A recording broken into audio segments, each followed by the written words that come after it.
তিন রাকাত নামাজে ৫-৭ বার হাই আসে, কিন্তু সারাদিন রাতে একবারও আসে না। এখন করণীয় কি? ভাইরা আমার, হাই আসার একটা বিশেষ কারণ আছে। সেটা হলো, সাধারণত সেহেরের রোগী, ব্ল্যাক ম্যাজিক যেটাকে বলা হয়, আজকাল আধুনিক যুগের অনেক মানুষ আছেন যারা ব্ল্যাক ম্যাজিক বিশ্বাস করেন না। একটা হলো হাতের ভেলকি, যেটাকে জাদু বলেন। ওইটা তো চোখের ভেলকি, হাতের ভেলকি, সেটা ভিন্ন বিষয়। কিন্তু জাদুকে অস্বীকার করলে ইমানই থাকবে না। কোরআনে আল্লাহ তাআলা সেহের সম্পর্কে বহু আয়াত নাজিল করেছেন।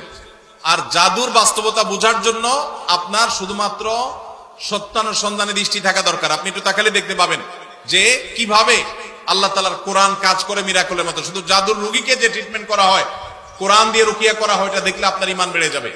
তো এখন জাদুর রোগীদের অনেক সময় হাই বেশি আসে। হাই অহেতুক কোনো কারণ ছাড়া দেখবেন হাই তুলতে থাকে অসংখ্য। বিশেষ করে কোরআন তেলাওয়াত করলে এবং নামাজে দাঁড়ালে অস্বাভাবিক পর্যায়ে হাই আসা, এটা বেশিরভাগ ক্ষেত্রে সেহেরের আলামত হয়ে থাকে। আবার অনেকের সাধারণ অবস্থাতেও আসে।